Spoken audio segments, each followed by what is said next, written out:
বলে রাত 8টা হলে খুলে যায়, মানে বুঝতে পারছেন কেন? আর বলবো না, খুলে অপদার্থিত ওই তৃণমূল কংগ্রেস একটা নোটিশ পাঠিয়েছে। এটা করে যদি একটা মুসলিম বিধায়ক বলতো, তৃণমূলের একটা দলিত বিধায়ক বলতো, একটা আদিবাসী বিধায়ক বলতো, সমাজের বিধায়ক বলতো, দেখলে এত নোটিশ পাঠিয়ে তাকে কি করতে শোকাচ্ছে।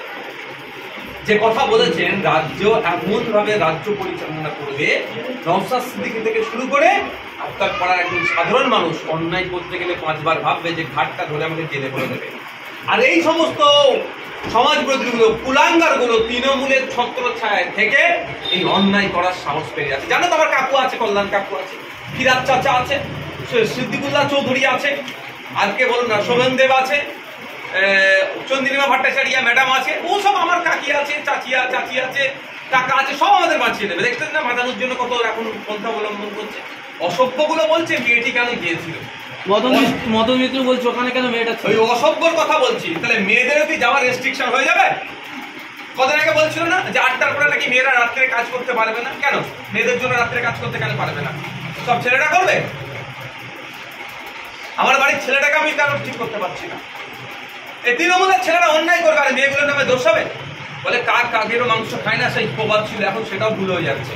তৃণমূলের মাংস খায়। মেয়েটির রাজনৈতিক পরিচয় হতে পারে তৃণমূল, তাহলে মেয়েটি গিয়েছে, তাকে জিজ্ঞেস করে দেবে বলে কথা বলার পরে সে বলছে আমার বয়ফ্রেন্ড আছে, আমি তাকে প্রচন্ড ভালোবাসি, তারপরেও তার সাথে অন্যায়। আমি তো বলবো 3 জনের মধ্যে ওই জেবের আহমেদ যেটা আছে ও কম পাপ করেছে, ওকে সব থেকে বেশি শাস্তি দেওয়া। আমি জোর গলায় বলছি, কারণ হচ্ছে ওর জন্য সমস্ত মুসলিম সমাজকে বিজেপি আজকে গাল দেওয়ার সুযোগ পাচ্ছে। ও ওখানে কি করতে গিয়েছিল? আর যেটা আছে কি নামটা, মনোজিৎ মিশ্রা, এই সমস্ত ছেলেগুলো এক পাওনা ছাড় পাই, ফাঁসিতে যেন টাঙিয়ে দেওয়া হয়। তিলোত্তমা বিচার পেল না ভাইজান, তিলোত্তমা বিচার পেল না, কি বিচার পাবে বলে মনে হয়? চলছে বিজেপি কৌশলে তৃণমূলকে সুবিধা করে দিল, তিলোত্তমা না বিচার পায়। বিজেপি এটা সম্পূর্ণভাবে এক তৃণমূলের সাথে যুক্ত আছে। যে 54-55 জনকে ওই দিনকে ওই করিডোরে তিলোত্তমাকে যেদিন খুন করেছিল আমাদের বাড়ির মেয়ে তিলোত্তমাকে, সেদিন ওই করিডোরে 54-55 জন যাতায়াত করছিল। 54-55 জন কে খুঁজে পাচ্ছে না কেন? সিবিআই নাও খুঁজে পেতে পারে, হয়তো দিল্লির লোক তারা, অমিত শাহজির দপ্তর। সিবিআই তাদের সোশ্যাল মিডিয়াতে যে সাইটগুলো আছে ওয়েবসাইটে আপলোড করতে পারে বা মিডিয়ার মাধ্যমে পাবলিশ করতে পারে। তো এই ব্যক্তিগুলো কে কে আমরা চিনতে পারছি না, এদেরকে চিনে দেওয়ার ব্যবস্থা করুন। ঠিক যেভাবে 14ই আগস্ট রাত্রে আরজি করে যখন তাণ্ডব চালায় কিছু সমাজ বিরোধী দুষ্কৃতীরা, কলকাতা পুলিশ তাদের ফেস থেকে বেশ কিছু মানুষের ফেস মার্ক করে পোস্ট করেছিল যে এদের আর কি, এদের পরিচয় বলুন। ঠিক তাহলে এটা সিবিআই করছে না, এখন যোগ করছে না কেন? করলি তো তৃণমূলের বড় বড় নেতারা ফেসে যাবে, এদের ছেলেরা ফেসে যাবে, ছেলে মেয়েরা। এটা করছে না, তাহলে সুযোগ কে করতে দিচ্ছে যে বিচার না পায়? তৃণমূলকে সুযোগ বিজেপি করে দিচ্ছে। এই মাসের মধ্যেই আমরা দেখলাম দুটো মৃত্যু ঘটলো এবং সরাসরি তৃণমূল এখানে যুক্ত, নদিয়ার তামান্না আর কলকাতায় ল কলেজের একজন আইনি ছাত্রী। আমি আর একটা আছে, ল কলেজের ছাত্রী মৃত্যু হয় না, মানে ধর্ষণ। আমি সত্যি বলছি, আর 3 জেলাতে মানে আমি সৃষ্টিকর্তার কাছে মানে কৃতজ্ঞতা প্রকাশ করছি যে মেয়েটিকে মেরে দেয়নি।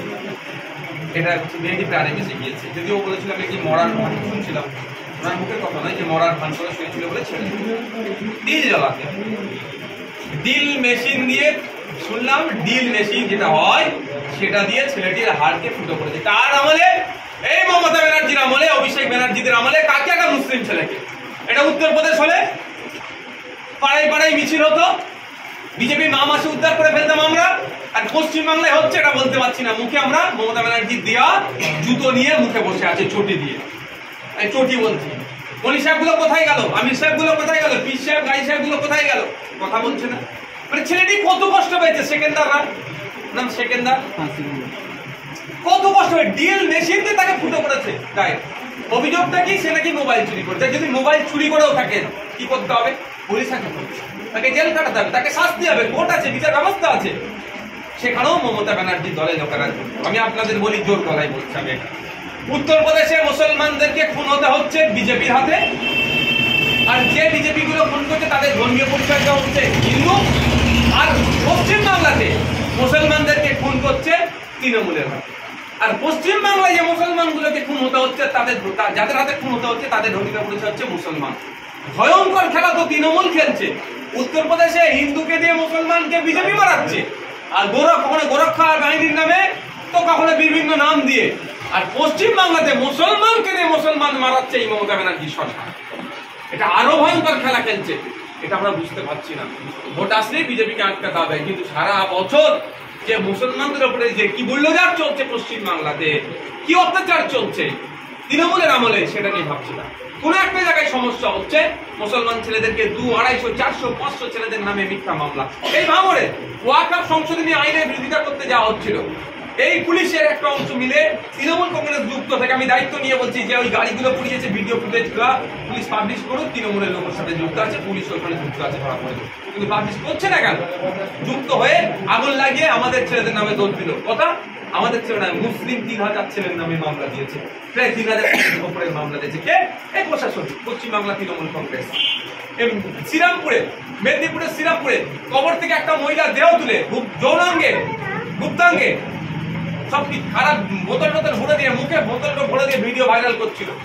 প্রতিবাদ করেছে, যারা প্রতিবাদ করেছে তাদেরকে, যারা শান্ত করছিল তাদের, পুলিশ সুমোটো করেছে, যারা শান্ত করছে তাদের নামে মামলা। আপনার এতে শামশেরগঞ্জে যে দাঙ্গা হয়েছে, দাঙ্গায় তো রাজ্য সরকার দায়ী। যে ছেলেগুলোকে পুলিশ ডেকে নিয়ে এসে শান্ত করার সহযোগিতা দিচ্ছিল, সেই ছেলেগুলোর নামে মিথ্যা মামলা দিয়ে তাদেরকে অ্যারেস্ট করেছে।